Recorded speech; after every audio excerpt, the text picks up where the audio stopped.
So, kung gagamitin nila yun, hindi na yun acceptable. So, hindi ko alam kung na ako ayaw. Hola, kamusta mi amigos, mi amigas? This is Tony Hearts. Welcome back to my channel! For this video, pag-uusapan natin ang tungkol sa pagpapaupa ng bahay.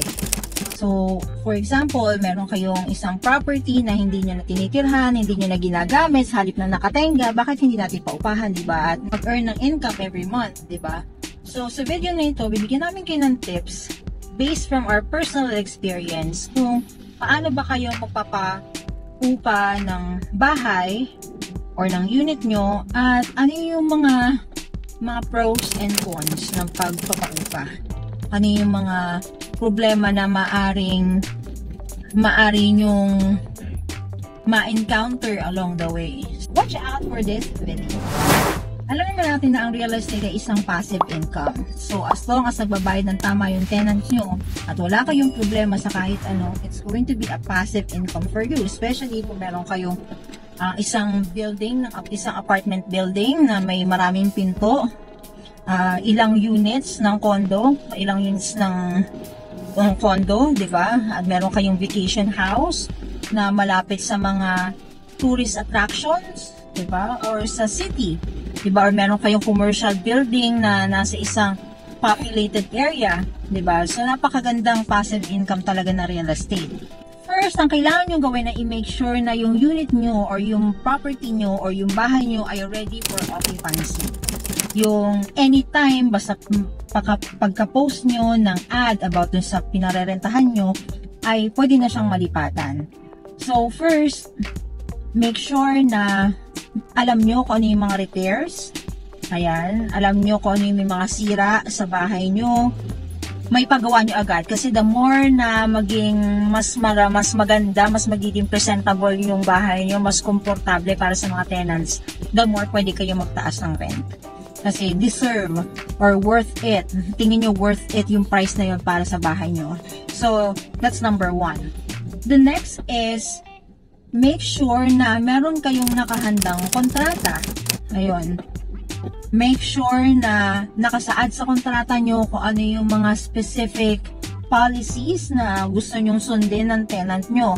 Like, how much yung magiging rent every month, how much would be the advance and deposit, kung ilang advance or ilang deposit ang kailangan nilang ibigay sa inyo. Kung ano mangyayari kung sakaling magamit na nila yung advance at deposit. Ano mangyayari pag hindi nila binayaran yung utilities? Ano yung dapat nilang gawin? Yun, kung meron ba silang babayaran mga monthly dues aside from utilities, kung meron ba mga inclusion ng ganun, or other fees. Yun sa tax, real estate tax, tayong mga owners, at saka sa repairs, tayong mga owners, that is our responsibility. So, make sure na nakalagay din doon na alam nila na ang real estate tax at yung repairs ay sasagutin natin. So, bahala na kayo mag-usap kung sakaling may mga sira-sira sa bahay, especially if it's a major repair, kung yung bang repair na yun ay sasagutin nila, tapos ibabawas na lang sa rent, or kayo na yung magpapagawa. So, depende sa pag-uusap nyo. Sa utilities naman, make sure alam nila kung saan magbabayad ng utilities. Like, halimbawa sa Meralco, yun naman pwede naman bayaran through GCash, pwede nilang bayaran sa mismong bills payment facilities or bills payment centers, yan, or sa mismong Meralco, for example lang. Ganun din, mga water companies such as Maynilad, ganyan, or water district, ganyan. So, tumatanggap na rin naman sila ng GCash or Paymaya. Wala nang ikakatwira na hindi ko pumabayaran. Dahil kahit saan ka pumunta, sa cellphone din, pwede ka na magbayad. So, hindi na tayo panahon pa ng kopong-kopong para magdahilan na kaya hindi ko nabayaran, hindi ko po alam kung saan babayaran. Okay! Next is regarding dun sa mga letters or yung sa mga bills or sa mga letters. Kung halimbawa, doon kayo dati nakatira, tapos meron pa rin mga dumadating na mga letters. Sa mga parcels, for sure, hindi nyo naman yung ilalagay doon sa dati yung address, no? But mostly, yung mga letters na dating naka-address no, sa dating property nyo, make sure na ibilin nyo na lang sa bagong tenant nyo na kung ayaw nyo basahin nila, itago man lang para sa next na magkita kayo, kunin nyo na lang. Kung sa mga permit naman, depende sa property nyo. Kung yan ay dating residential, na isang unit lang naman, hindi nyo na kailangan na ayusin yung mga legalities like business permit, ganyan. Based on our experience, ha? Sa atin lang to. Hindi na naman kailangan, lalo na kung ano lang naman, hindi naman ganun kalaki yung upa. Siguro okay na siguro mga isang property okay na kahit wala na kayo masyadong iipa. Mga permit na ganyan. Pero, kung ang pinauupahan nyo ay isang commercial building or ilang pinto na apartment unit, of course, kailangan nyo mag-submit ng mga legalities. Business permit, ganyan.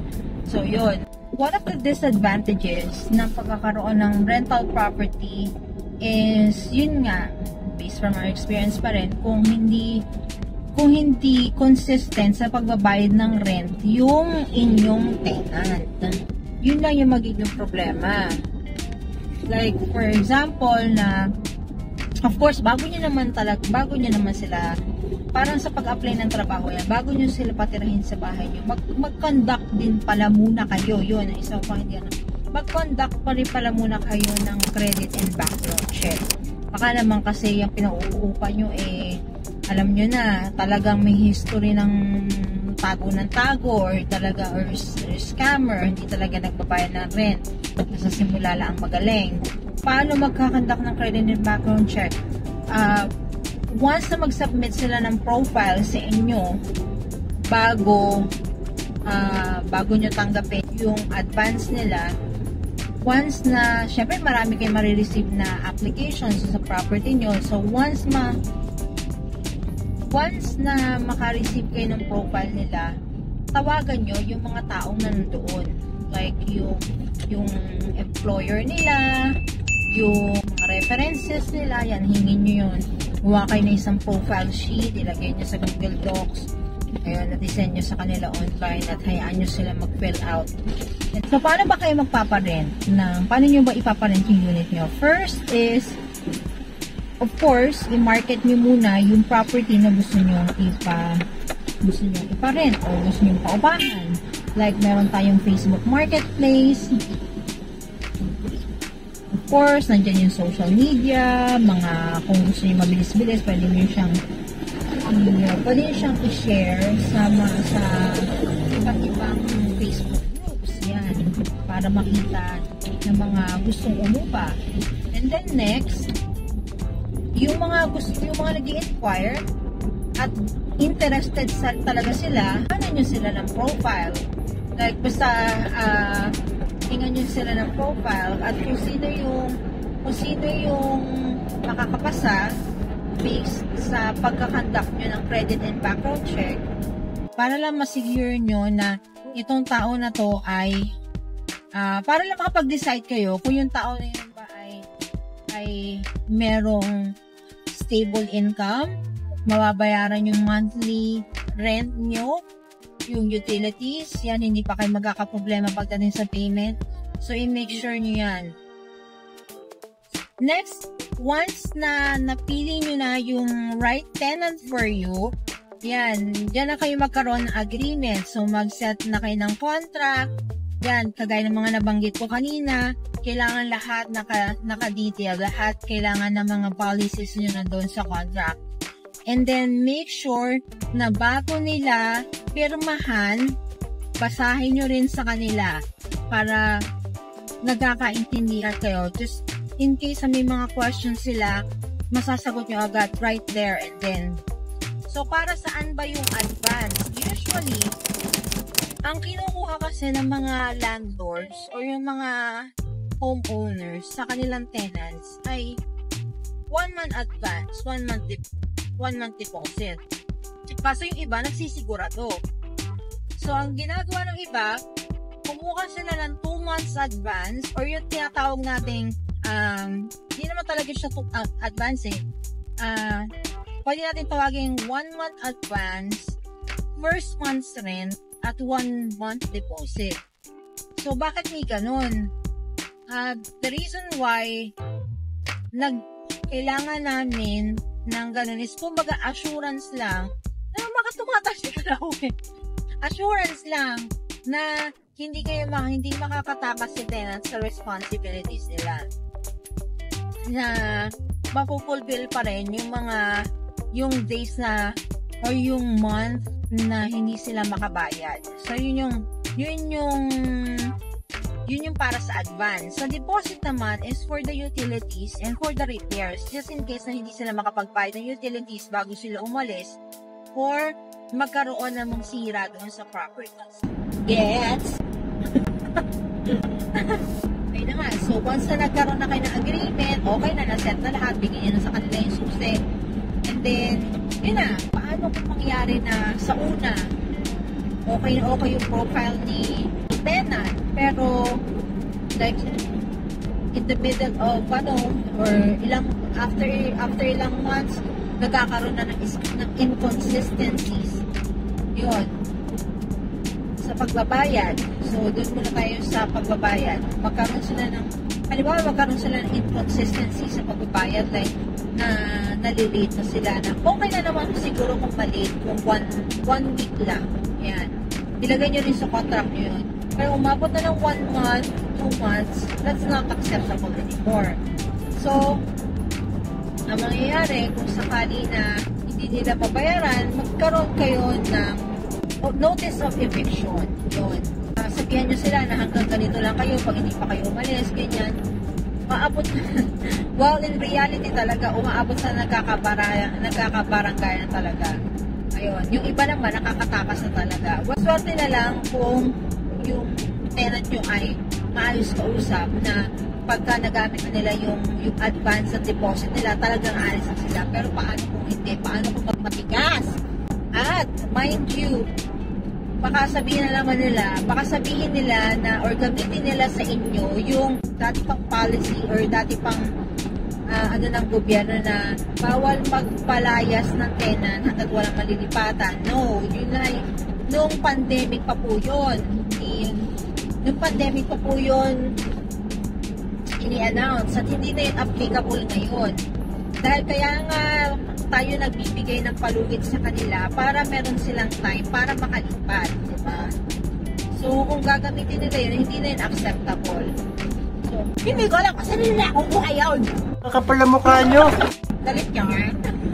Another disadvantage ay kung sakali na merong major repair or major structure na masira sa bahay nyo. Halimbawa, nabutas yung wall or nabasag yung isang malaking salamin sa bahay yun.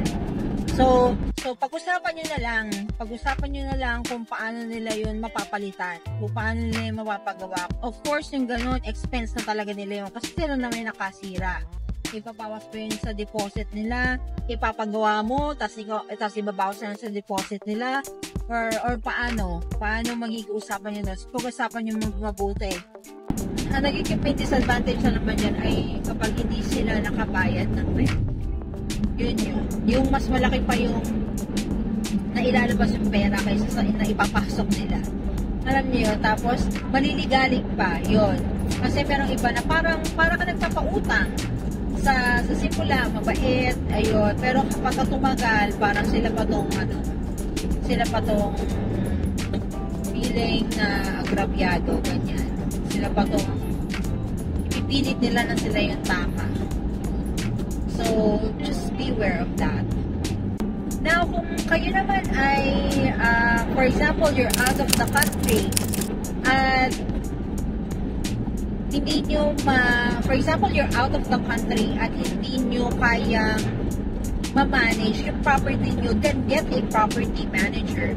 Meron mga companies dyan or mga small companies na virtually pwede nilang pwede makipag-transact sa inyo at pwede lang i-manage yung bahay nyo. So sila na lahat ang gagawa ng mga marketing, ng about registration, about lahat na pati yung collection sa payment sila na gagawa, hindi papasa na lang nila sa inyo. So yun, kung hindi nyo ma-manage, just in case na sa ibang bansa kayo, yun na lang yung gawin nyo. Get a property manager kung ayaw rin nyo talagang ibenta yung property nyo na nandito sa Pilipinas. Alright, so that would be all. Just in case meron kami mga nakalimutan dahil kami naman talaga ay makakalimutin. Just in case yung mga nakalimutan kami, just comment down below your takeaways, your questions, yung mga nakalimutan namin, yung may mga gusto pa kayong i-add. And please don't forget to like, subscribe, and share this video, especially sa mga gustong magpaupa ng kanilang bahay ng unit. Thank you so much for watching.